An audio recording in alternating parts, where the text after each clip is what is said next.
cô lên lấy vàng luôn, chắc chắn ở đây là có vàng, không cần phải suy nghĩ gì nữa ha. Rồi con mời con lên đây luôn, lên đây cho dễ dựng vàng, chạy lên chứ nha. Rồi tên con mời con chia sẻ tên câu chuyện cũng như là có nhân vật chính nào và con nhớ là bài học rút ra là gì? Thưa cô là bài học em quyển sách em đầu là gieo hạt và vĩ nhân. Cùng nhá, gieo hạt cùng vĩ nhân. Rồi cho con tên câu chuyện mà con đọc trong quyển sách. Con nhớ là con đọc cái tên câu chuyện hoặc là bài học rút ra khi con đọc quyển sách này là gì? Em quên rồi. Con quên rồi. Rồi bây giờ cho cô biết ba cái gốc rễ, ba cái gốc rễ.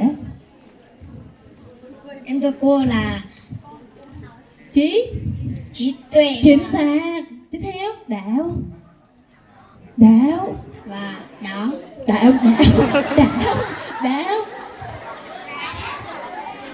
Giúp bạn đó con, đạo. Rồi chính xác bạn. Cái cuối cùng là nghị lực. Ok, nghĩa rồi cho bạn một tràng vỗ tay sự tự tin của bạn đúng không ạ? Rồi cảm ơn con rất nhiều rồi không? Chạy lên lấy quà. Rất dễ là có quà của bạn à, rất dễ là có quà. Rồi đến đây tiếp theo. Ai muốn có quà nào? Rồi con, trời ơi quá tuyệt vời, mời con lên đây dễ thương luôn. Con đứng đó học lên đây được, tự tin thì mình bước lên đây luôn ha. Rồi cho con hỏi con tên gì? Thưa chị là em tên là. Trời dễ thương quá, từ chị luôn, trẻ quá vậy ta. Rồi con học thuộc lớp chi đội lớp nào? Em thuộc chi đội 8B ạ. Rồi mời con chia sẻ. Thưa chị là em đọc quyển sách là gieo hạt cùng vĩ nhân và bài là khâu làm để cười đinh đính ạ.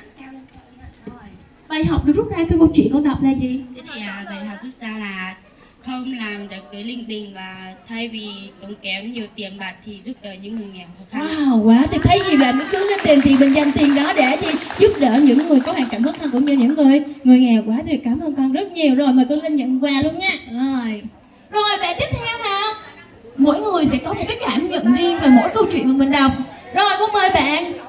Rồi con mời bạn Nam. Rồi có rất nhiều quà ha, các bạn cứ giơ tay liên tục nha, cô sẽ mời, hoặc là cô sẽ mời các cô chú mời sẵn lên giúp em được không ạ?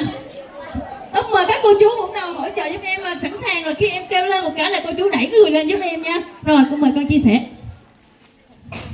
Quay xuống các bạn ha. Ok rồi. Rồi con tên gì? Rồi con tên gì trước nè, cho con biết cái tên của con. Cháu tên là Dũng ạ. Chào bạn Dũng. Rồi con mời bạn Dũng chia sẻ. Cháu đọc được quyển sách gieo hạt cùng vĩ nhân ạ. Quá tuyệt vời, chính xác cái tên luôn. Rồi cái câu chuyện mà con đọc là gì? Chuyện em đọc là nữ tiến sĩ đầu của nước ta. Đầu của nước ta rồi. Thế mà con đọc câu chuyện đó con nhớ được gì nhất?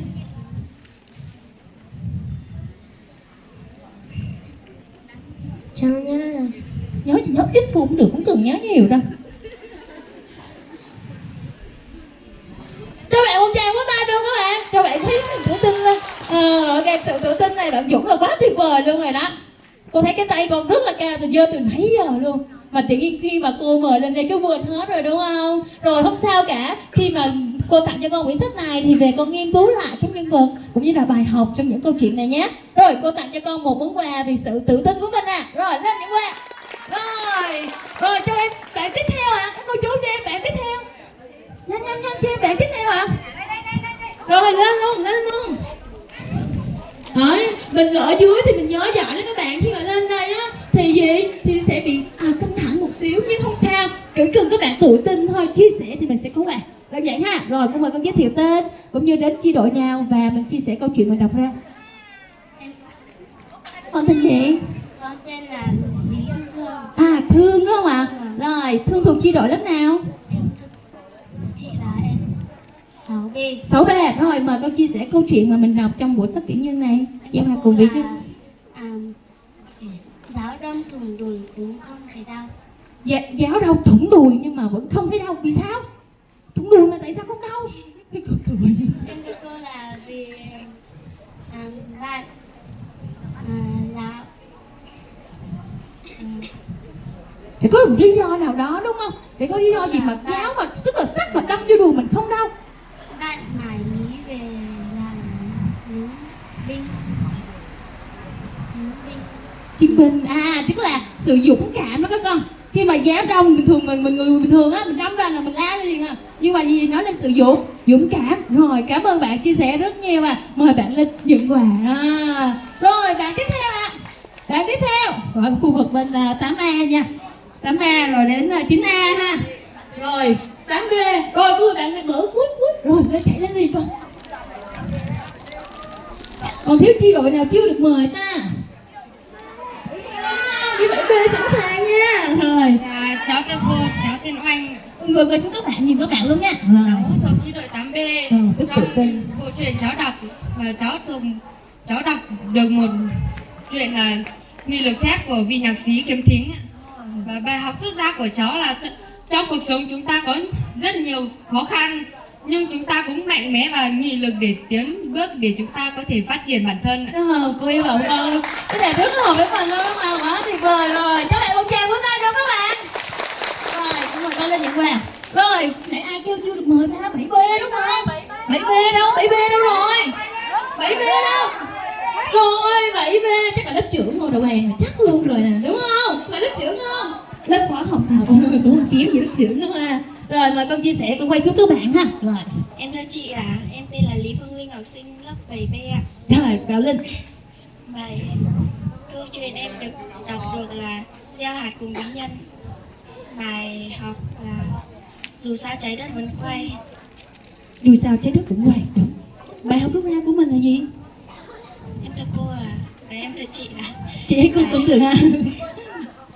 bài học rút ra là nếu một người muốn học.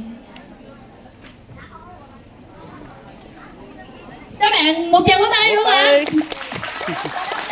Cổ động tinh thần, lớp 7B cổ động tinh thần cho bạn liền à. Nếu muốn Dù sao chứ đó. Không nhớ gì trong câu chuyện mà mình rồi. Dù chuyện gì xảy ra chứ nữa thì trái đất nó vẫn quay đúng không? em thưa chị là em nhớ là Galileo rằng nghĩ rằng trái đất và cũng giống như những vì sao khác quay quanh mặt trời. trái đất cũng như các vì sao khác quay quanh mà mặt trời. Cho bạn một tràng vỗ tay nào. Quá tuyệt vời. Rồi mời con nhận quà của mình ha. Rồi tiếp theo chi đội nào chưa được mời? Chi đội nào chưa được mời?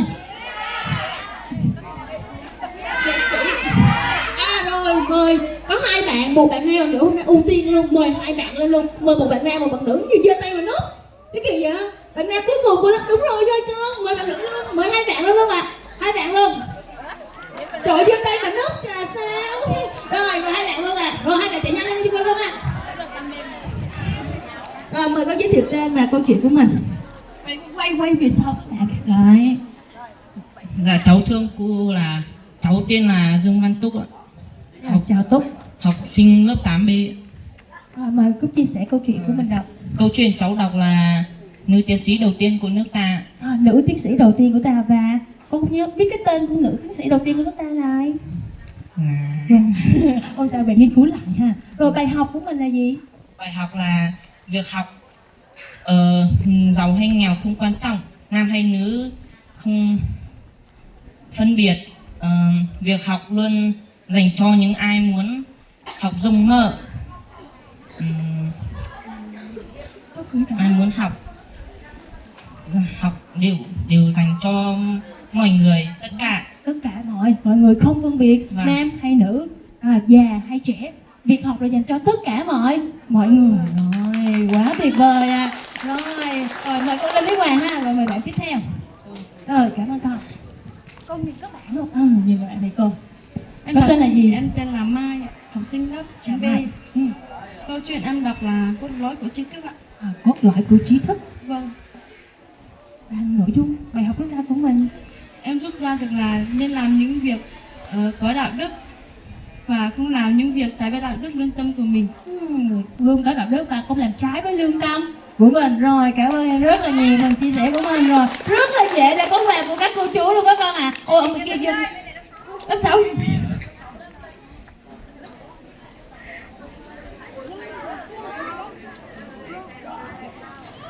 Rồi chú cái tay nào, tay đâu là tay đâu rồi các bạn, mời các cô chú mời giúp em lên đây luôn ạ. Mình còn bao nhiêu một quà ạ? Nào cô mời hết lên luôn, nhiều lắm rồi. là bao nhiêu ạ?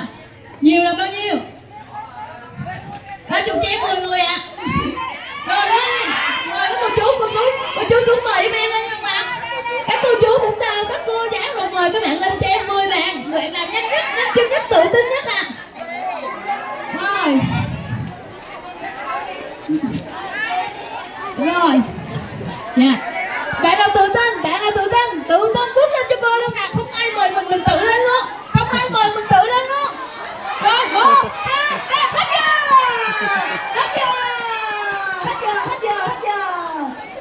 hết giờ, rồi hết giờ rồi.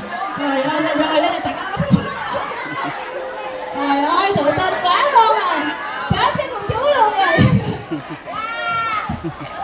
Rồi bây giờ mình từ lớn đến nhỏ luôn nè, nè cô nè. Rồi bây giờ dạ.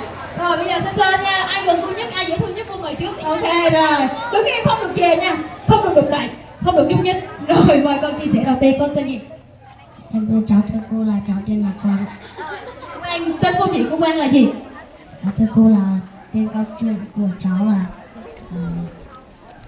cái gì cũng có giá trị duy nhất. Cái gì cũng có giá trị duy nhất. Rồi cảm ơn Quang, đơn giản rồi, có quà Quang xuống dưới lấy quà trước Quang. Rồi mình tiếp theo. Rồi mời con. Em thưa cô là câu chuyện em đọc là cậu bé bán báo ạ. Nội dung bài học là chính những khó khăn trở nên lại khó trong cuộc đời ạ. Nói lại một câu này. Chính những khó khăn đem lại Chính những khó khăn là được lên những bài học trong đời. Rồi mời con nhận qua. Rồi ok tiếp theo. em thưa cô là câu chuyện em đọc được là cậu bé thương người và rút ra là dù giàu đến mấy cũng không mua được tình thương. Rồi là quá tuyệt vời. Rồi tiếp theo rồi chị mời con trả lời hỏi tên nhanh nhận vào. Em thưa chị là em vừa đọc xong câu chuyện.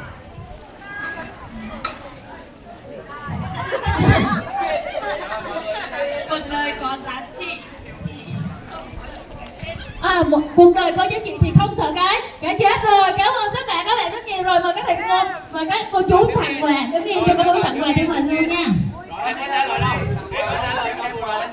Rồi bạn nào có quà rồi mình nhân dân xuống ngồi vị trí của mình ha.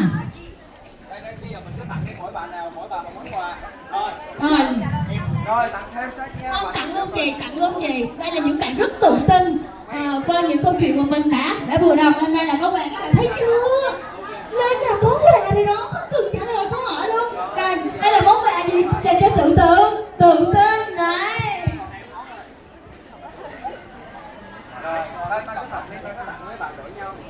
Xung phong lên bảng nhiều nhá.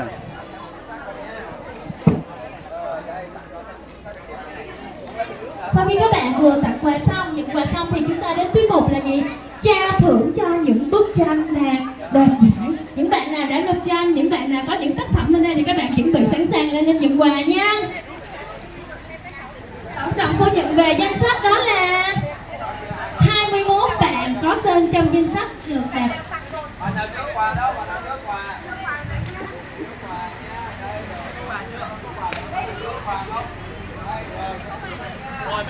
Cô vừa nhận được trong khối 6 chúng ta có 3 bạn đoạt giải phần vẽ ước mơ của em. 3 bạn chút nữa mình sẽ lên nhận quà giúp cô ha. Rồi cô mời các bạn về chỗ nha.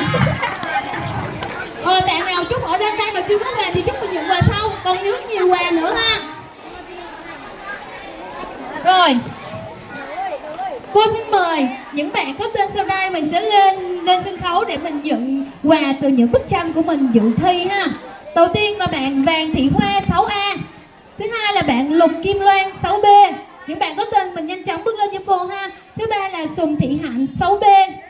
Thứ tư là chuyển qua lớp 7 Nguyễn Bảo Trâm 7A, Hầu Minh Quang 7A, Ly Khánh Linh 7A, Nguyễn Thanh Uyên 7B, Viên Hà Giang 7B, Lê Viên Chiến 7B. Khối 8 chúng ta có Vàng Xe Duế 8A. Xe Duế Xeo Duế các bạn ha. Rồi Phùng Thình Chính 8A, Vàng Sen Phòng 8A. Ok. Rồi đến Quốc. Cừ Thị Thanh Trang 8B, Dương Văn Túc 8B, Võ Đức Tài 8B, Sùng Thị Hiền 9A, Vàng Thị Trợ 9A, Hầu Thị Trừ 9A, Vàng Thị Khiết 9B, Đặng Thị Kim Huệ 9B, Sùng Thị Phu 9B. Rồi cô mời các bạn lên ha. Rồi cô xin mời các cô chú Vũng Tàu đại diện tặng quà cho các bạn ha. Cho mọi người.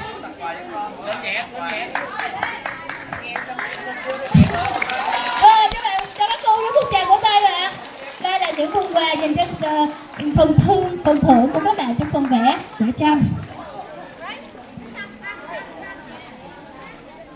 Đấy, bạn nào không vẽ tranh là thiệt nhá.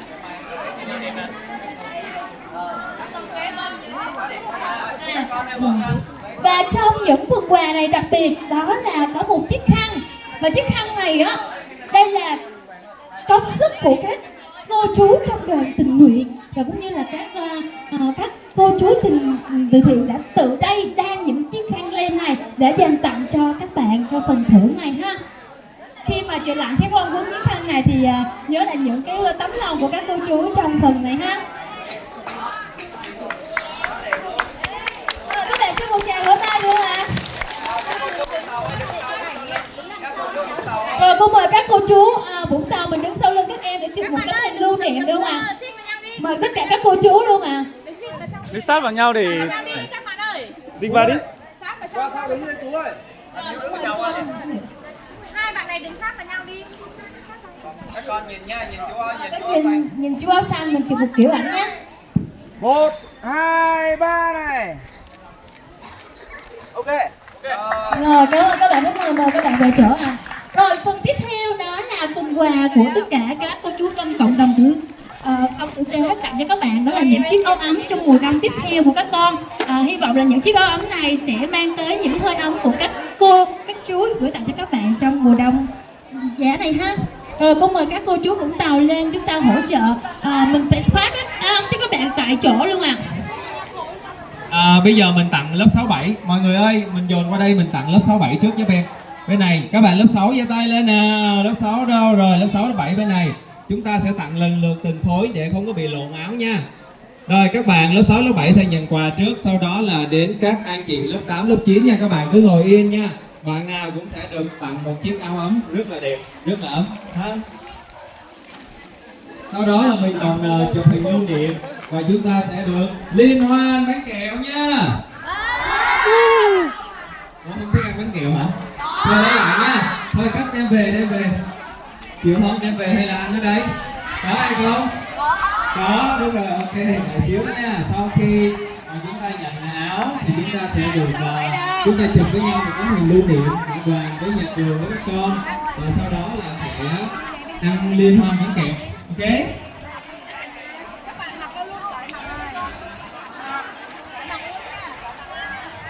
Xíu Khoác, nữa. các em mở ra khoác vào luôn đi. Khoác vào luôn, tí nữa là chụp một kiểu ảnh luôn. Ok nha, sau rồi các con chịu khó nha, sau đó chúng ta sẽ lên hai bánh kẹo. Con bên này lớp 6, lớp 7 trước nha, bên này lớp 8 rồi. Các bạn lớp 6, 7 giơ tay lên giúp chú nào. Lớp 6, lớp 7 đi giơ tay lên. Lớp 6 và lớp 7 giơ tay lên. Mình tặng lớp 6, lớp 7 trước, mình nhìn lên trên cái áo nha. Khoác vào cẩn thận vào đi em. Ở đây còn một bịch túi dưới đây đó là mọi người ơi.